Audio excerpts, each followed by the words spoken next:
Every year, on the same quiet evening, Daniel Reed bought the same small chocolate cake. He'd go to the grocery store on the corner of Maple and 8th, pay in cash, and politely decline the candles. He carried it home so carefully, as if it were for a big party, even though it never was. From the outside, Daniel looked like someone who had chosen solitude.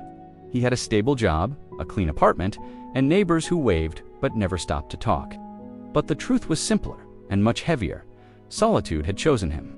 He'd set the cake on his kitchen table and straighten the chair across from him, even though no one would ever sit there. He'd cut the first slice slowly, deliberately, the way you do when you know someone is watching. Then he'd lift the fork, take the first bite, and whisper "Happy Birthday" out loud, just to break the silence. The silence made it feel like the day didn't even exist. This lonely ritual started years ago, back when the invitations just stopped coming.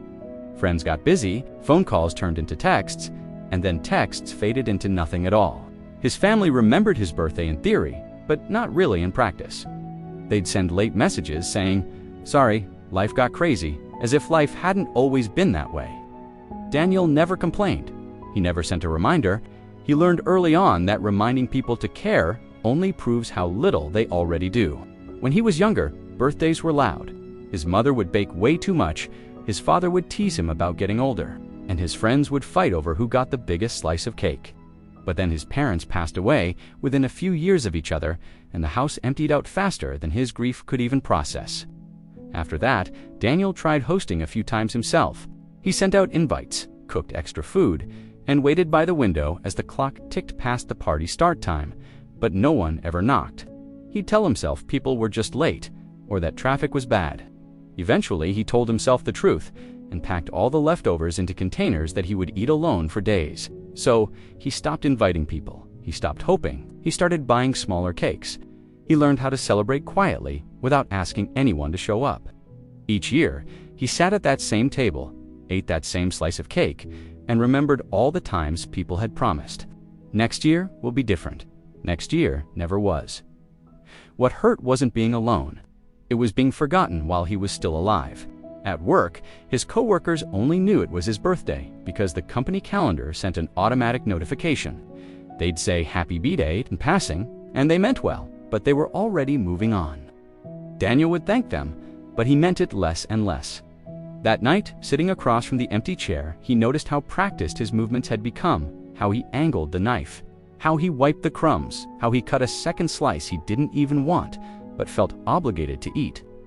Leaving cake untouched felt like wasting a celebration no one else had bothered to claim. Later, he scrolled through his phone, not looking for messages anymore, just killing time until the day was officially over. Around midnight, a notification popped up. An old friend had tagged him in a memory from years ago, a group photo from a birthday long past. Everyone was smiling, arms around each other. It was proof that he hadn't always been alone. Daniel stared at the photo, and a feeling tightened in his chest. It wasn't exactly sadness. It was more like mourning for a version of himself who still expected people to show up. The next year, something small changed. When Daniel went to buy his cake, the cashier was new. She asked casually, celebrating something. Daniel hesitated for a moment, then nodded.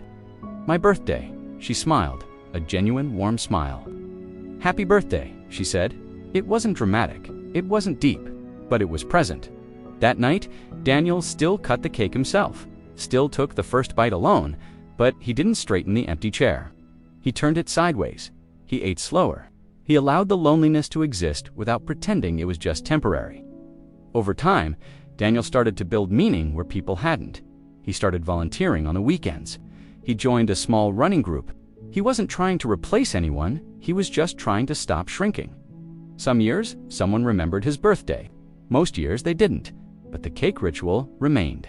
It wasn't a symbol of defeat anymore. It was a symbol of survival. There is a quiet bravery in continuing to celebrate your own existence when no one else thinks to do it for you. On his 40th birthday, Daniel lit a single candle for the first time in years. He didn't make a wish. He didn't blow it out for luck. He simply watched the flame burn down completely. Then he cut the cake and ate it, just like always. And for the first time, it didn't feel sad. It felt honest, because sometimes being an adult isn't about being surrounded by people. It's about refusing to disappear just because no one is watching. It's about choosing to mark your own life even when the room is empty. A person who cuts their own birthday cake every year isn't weak or pitiful. They are still here. They are still showing up. They are still saying, "I matter," even when the world forgets to answer back. Thanks for watching. If this story resonated with you, consider subscribing for more content like this. Take care.